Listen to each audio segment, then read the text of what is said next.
So hi everyone, welcome back to a new video. आज की video में हम लोग बात करेंगे कि 7 डेज के अंदर अपने मिड सेम, एंड सेम्स और कॉलेज के लिए किस तरीके से प्रिपेयर करें जिससे आप लोग 8.5 या फिर 9 CGPA बहुत आसानी से ले ले।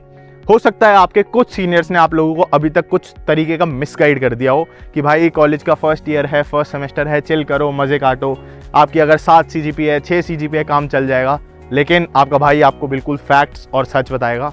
देखो यार, आप लोगों की अगर अच्छी CGPA होती है ना 8.5 प्लस, तो आपकी प्लेसमेंट इंटर्नशिप पे बहुत ज़्यादा असर डालती है और आपकी जितनी ज़्यादा CGPA होगी उतनी जल्दी आपकी इंटर्नशिप प्लेसमेंट लगने के चांसेस होते हैं। तो मैं पर्सनली एज अ भाई आपको यही सजेस्ट करूँगा कि भाई देखो, अगर 8 या 8.5 प्लस अपनी CGPA रखो तो उसके लिए तो मज़ा आ जाएगा, बहुत बढ़िया हो जाएगा। तो क्या क्या टिप्स एंड ट्रिक्स होते हैं as a third year undergrad at DTU, मैं आपको क्या क्या सजेस्ट कर सकता हूँ कि किस तरीके से आप लोग अपनी CGPA बहुत कम टाइम में, बहुत कम पढ़ के अच्छी से अच्छी ला सकते हैं। तो कुछ प्रो टिप्स हैं, स्टेप बाय स्टेप चलते हैं, आपको बताते हैं सारी चीज़ें। तो यार, आप लोगों के जो कॉलेज की पढ़ाई होती है वो स्कूल और JEE की तरह टफ नहीं होती, तो आपको सारी चीज़ें नहीं पढ़नी होती। हम में से कुछ बच्चे फर्स्ट ईयर में आते हैं, बहुत ज़्यादा एनर्जेटिक होते हैं, बहुत ज़्यादा हमारे अंदर एक्साइटमेंट होती है फर्स्ट ईयर की, तो हम लोग सोचते हैं ये भी बुक पढ़ लेंगे, वो भी कर लेंगे, ऐसा भी कर लेंगे, वैसा भी कर लेंगे। लेकिन भाई साहब, फर्स्ट ईयर जब आपका ख़त्म होता है तो आपको असलियत पता चलती है कि जो बंदा पेपर से एक रात पहले पढ़ा था और जो आप पहले दिन से पढ़ रहे हो, आपके नंबरों में ज़्यादा डिफरेंस नहीं है। तो आप लोगों के लिए एक बहुत अच्छी गाइडेंस होने वाली है कि पेपर से पहले सारी चीज़ें नहीं पढ़ी जाती। इस चीज़ को लिख लो, अपने दिमाग में डाल लो, जितनी जल्दी डाल लोगे उतना जल्दी आपके लिए बढ़िया रहेगा और आप लोग अच्छे से अच्छा स्कोर कर पाओगे। और आप लोगों के लिए अलग से टाइम भी बच जाएगा। अगर आपको कोई को करिकुलर एक्टिविटीज़ करनी है, किसी आप और स्किल में अपने आप को मास्टर करना चाहते हो, तो आप लोग वहाँ पर भी टाइम दे पाओगे। तो ऐसी क्या क्या चीज़ें हैं जो आपके पास होनी चाहिए एग्जाम में अच्छा स्कोर करने के लिए कम टाइम के अंदर, वो आज हम अच्छे से डिस्कस करेंगे। तो मैं सपोज करता हूँ कि आप लोगों के मिड सेम से पहले आपके पास 10 दिन है, 10 में से 7 दिन और 3 दिन आपको अलग अलग स्प्लिट कर देने हैं। अब किस तरीके से करने हैं? जो 3 दिन है उनमें आप लोगों को जो रिसोर्सेज हैं वो सारे इकट्ठे करने हैं। जैसे आपको असाइनमेंट्स जो आपके टीचर्स देते हैं, टीचर के नोट्स, पर्टिकुलर जो आपका टीचर है उसके नोट्स, और तीसरे नंबर पे जो प्रीवियस ईयर क्वेश्चंस होते हैं, कॉलेज में हम उसको PYQ बोलते हैं। तो आप लोगों को PYQ, असाइनमेंट और नोट्स इकट्ठे करके रख लेना है। उन 7 दिनों में आपको सिर्फ मैं वो बताऊंगा कि किस तरीके से इन तीनों चीज़ों को आपको यूज़ करना है। आप लोगों की कॉलेज लाइफ में ये तीनों चीज़ें ब्रह्मास्त्र होने वाली है और आप लोगों की कॉलेज लाइफ को पार लगाने वाली है। तो ये जो मैंने आपको 3 ब्रह्मास्त्र बताए, ये आप लोगों को कुछ कुछ जगह ही मिलेंगे, ऐसा नहीं है आप लोग किसी से भी पूछ ले और आपको सारी चीज़ें मिल जाए। तो सबसे पहले जो आपके पास ऑप्शन होगा वो हो गया आपके टीचर, जो आपको फैकल्टी पढ़ा रही है।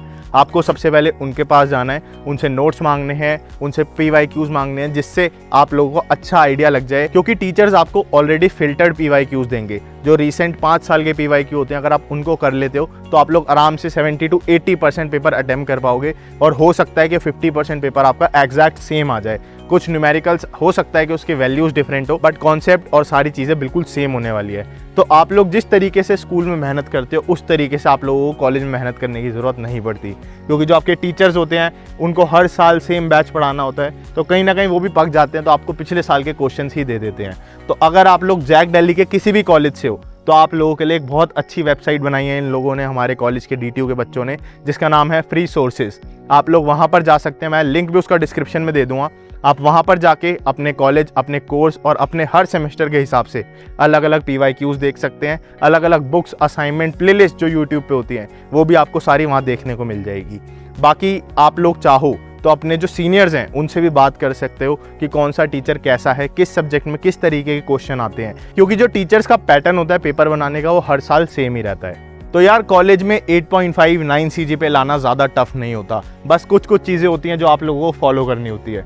तो कॉलेज में जाने के बाद आप लोग अपने टीचर से ट्यूनिंग थोड़ी अच्छी बना के रखना। अगर टीचर ने आपकी शक्ल भी देखी हुई है या आपका नाम जानते हैं तो इससे आप लोगों के मार्क्स पे बहुत अच्छा असर देखने को मिलेगा। बाकी आप लोग फर्स्ट डे से ही अपनी सारी प्रैक्टिकल लैब की क्लासेस लेना, क्योंकि लैब की क्लासेस के जो नंबर होते हैं वो काफ़ी हाई वेटेज रखते हैं। अराउंड 25 से 40 मार्क्स तक वेटेज जाती है आउट ऑफ 100। तो लैब और प्रैक्टिकल बहुत ज़्यादा इंपॉर्टेंट रोल प्ले करने वाले हैं आप लोगों की पूरी बीटेक की जर्नी में।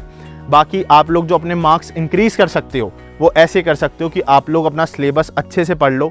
सिलेबस में टॉपिक वाइज एक एक चीज़ यूट्यूब पे सर्च कर लो, जिसके लिए आपको बेस्ट वीडियो लगे टॉपिक वाइज उसको देख लो, कॉन्सेप्ट को समझ लो। यहाँ पर कॉलेज में आप लोगों को चीज़ें रटने की और ज़्यादा लर्न करने की ज़रूरत नहीं होती। आप लोगों को प्रैक्टिकली ज़्यादा चीज़ें सिखाई जाती हैं। आप लोगों के दिमाग में जितनी चीज़ें बैठती जाएंगी उतना आप लोगों के लिए बढ़िया होगा। तो अब आते हैं सबसे इंपॉर्टेंट चीज़ पे, जो मैंने आपको 10 दिन बोला, वो 10 दिन आपके मिड सेम एंड सेम दोनों में काम आएंगे। आप लोगों को शुरू के जो 2-3 दिन है, उन 2-3 दिनों में सारे रिसोर्सेज को एक जगह इकट्ठा करना है। आपको आपका सिलेबस पता होना चाहिए, आपके टीचर से अटेंडेंस की पूरी बात हो जानी चाहिए, जिससे आप किसी सब्जेक्ट में डिटेन ना हो जाओ। कई कॉलेजेस में पॉलिसी होती है आपको 75% का क्राइटेरिया 100% रखना होता है, तो अपनी अटेंडेंस पूरी रखना। आपके जो असाइनमेंट सबमिशन की लास्ट डेट थी वो आपने ऑलरेडी सबमिट कर दी हो। आपको जो CWS के मतलब जो क्लास वर्क एक्टिविटी के मार्क मिलते हैं वो सारे आपके अप टू डेट हो। उसके बाद आप लोगों को अपने जो असाइनमेंट्स, नोट्स और जो PYQ हैं वो टीचर से मांगने हैं, जिससे टीचर से आपका थोड़ा इंटरेक्शन बनेगा। कॉलेज में अक्सर स्टूडेंट्स क्या करते हैं, टीचर से इंटरेक्शन नहीं करते, जिसका खामियाजा उनको बाद में भुगतना पड़ता है। तो आप लोग टीचर से अपना इंटरेक्शन बहुत अच्छा रखना। हो सकता है कि कुछ इंपॉर्टेंट टॉपिक्स या कुछ इंपॉर्टेंट क्वेश्चंस वो आपको वहीं पर बता दे। तो अब आ जाते हैं जो 10 दिन में से, उनमें से 3 दिन तो आपने ये सब कुछ इकट्ठे करने में लगा दिए, लेकिन जो बाकी आपके 7 दिन बचे, ये 7 दिन आपके बहुत ज़्यादा इंपॉर्टेंट होने वाले हैं। हम मान लेते हैं, लेट सपोज आपके हर कॉलेज में 5 सब्जेक्ट्स होते हैं, तो 5 सब्जेक्ट्स आप लोगों को काफ़ी ज़्यादा अच्छे से पढ़ने हैं और उनके लिए आपको पूरे 7 दिन मिलते हैं। अब आप लोग सोच रहे होंगे कि 7 दिन में 5 सब्जेक्ट किस तरीके से होंगे। तो भाई जो तरीके मैं आपको बता रहा हूँ, अगर उन तरीकों से आप अपना एग्जाम दोगे तो आप लोगों के लिए बहुत बढ़िया रहेगा। आप हर पेपर से पहले अक्षित भाई का नाम लिख के आओगे और बहुत बढ़िया नंबर आप लोगों के आएंगे। तो क्या करना है, आप लोगों को 7 दिन में स्टार्टिंग के जो 5 दिन है उनमें पढ़ाई करनी है, आखिर के जो 2 दिन है उसमें आपको 5 सब्जेक्ट्स को रिवाइज करना है। तो अब 5 सब्जेक्ट्स को भी किस तरीके से पढ़ना है। अब लेट सपोज आपकी डेट शीट आ गई और आपके 10 से लेके 15 तक रेगुलर पेपर है, तो जो आपका फर्स्ट डे ऑफ स्टडी है वो होगा जो आपका एग्जाम लास्ट है, 15th को जो आपका एग्जाम है, पहले दिन आपको उसकी पढ़ाई करनी है। अब आप सोच रहे होगे ऐसा क्यों भैया, जो पेपर पहले है उसी को पहले पढ़ के ख़त्म कर देता हूँ।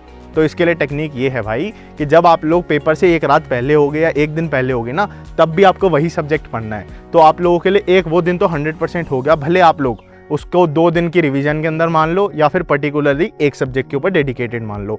अक्सर ऐसा देखा जाता है कॉलेज के अंदर, लास्ट एग्जाम तक आते आते ना हमारी पढ़ने की आदत मतलब बनी नहीं होती इतनी, तो ये होता है कि यार छोड़ना देखा जाएगा। तो ये छोड़ना देखा जाए हो, इससे बढ़िया आप लोग ये है कि स्टार्टिंग से ही जो आपका पहला दिन होगा उस दिन लास्ट सब्जेक्ट को पढ़ के ख़त्म कर दो।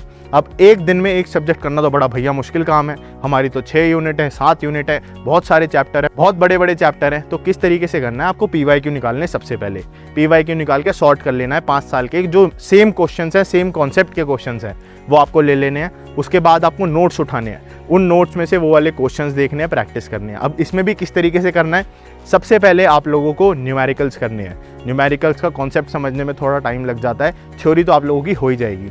तो न्यूमेरिकल्स को अच्छे से पढ़ने के लिए आप लोगों को PYQ उठाना है, अभी वाले टीचर्स के नोट्स उठाने हैं, जो क्वेश्चन और कॉन्सेप्ट सेम है उसको अच्छे से पढ़ लेना है। नहीं समझ आ रहा उसको छोड़ के यूट्यूब से पढ़ लेना है, तो भी नहीं समझ आ रहा अपने दोस्तों के पास जाना, उनसे बातें करनी है। और ग्रुप स्टडी कॉलेज में सक्सेसफुल है तो आप लोग कर सकते हो। बाकी आप लोगों को हर दिन अपना इसी तरीके से देना है। जो लास्ट का 6th और 7th डे होगा बिफोर योर एग्जाम, उस दिन आपको जो आखिरी दिन है, मैं मानता हूँ कि आप लोग पूरा अपने पहले एग्जाम को दे दोगे, लेकिन जो 6th डे है उसमें आपको सारे टॉपिक्स आप लोगों को एक रजिस्टर बना लेना है सिंगल, उसी के अंदर सारे सब्जेक्ट्स होंगे आपके, एक एक करके अपने सारे इंपॉर्टेंट नोट्स, इंपॉर्टेंट कॉन्सेप्ट्स लिख लोगे तो आपका काम चल जाएगा। अब बात करते हैं थ्योरी के बारे में कि भैया थ्योरी का पेपर किस तरीके से देना है। तो थ्योरी का पेपर देने के लिए आप लोगों को सिर्फ PYQ और जो आपके टीचर के असाइनमेंट और नोट्स हैं, सिर्फ उसको एक बार थरेली पढ़ लेना है और आपका आराम से थ्योरी का पेपर बहुत प्यार से निकल जाएगा। तो भाई पसीनों में लथपथ हो चुका हूँ, तो अब जो प्रो टिप भाई वाला जो दिल से दिल वाली बात है वो बता देता हूँ मैं आपको। कुछ क्या करना है भाई, आप लोगों को किताब बिल्कुल नहीं छूनी। अब कुछ बच्चे हो गए होंगे भैया बिना किताब के पढ़ना है, तो हाँ भाई किताब मत छूना। अगर आप बहुत ज़्यादा वो वाले बच्चे नहीं हो जिसको गेट के लिए प्रिपेयर करना है, आगे अपनी स्ट्रीम में MSc करनी है, मास्टर्स करनी है, MTech करनी है, तो yes you can read from books. But अगर आपको नहीं करना तो जो टीचर के नोट्स हैं, PDF हैं, असाइनमेंट है, PYQ है, मोर देन इनफ है। 8.5 CGPA यूँ ले आओगे, कोई दिक्कत नहीं आने वाली है, ठीक है। अब जो बात रही अपनी कि भाई पेपर बढ़िया से दे के आना, कोई दिक्कत वाली बात नहीं है। कुछ आता हो ना आता हो, पेपर में लिख के ज़रूर आ जाना, कोई खाली छोड़ने वाली बात नहीं। अब ये नहीं आप गाने लिख के आओ, कुछ रिलेटेड चीज़ें जो आपको याद आ रही हो, आपके दिमाग में आ रही हो, उस हिसाब से कुछ चीज़ें लिख दोगे तो टीचर्स काफ़ी अच्छे होते हैं, अपने दिल के भले होते हैं, साफ़ होते हैं, तो आप लोगों को अच्छे मार्क्स दे देंगे, आपको पास कर देंगे। आई होप आपको आज की वीडियो पसंद आई होगी, और जो बच्चा इसको सुन के स्कोर अच्छा कर ले भाई मिठाई का डब्बा लेके आ जाना, DTU 3rd year mechanical engineering, ठीक है। आई होप आपको आज की वीडियो पसंद आई होगी, अच्छी लगी होगी। पसंद आई हो तो लाइक करना, कुछ कन्फ्यूजन हो तो कमेंट करना, बाकी चैनल को सब्सक्राइब करना बिल्कुल मत भूलना। मिलते हैं ऐसी किसी अच्छी सी वीडियो में इसके बाद। Thank you so much for watching.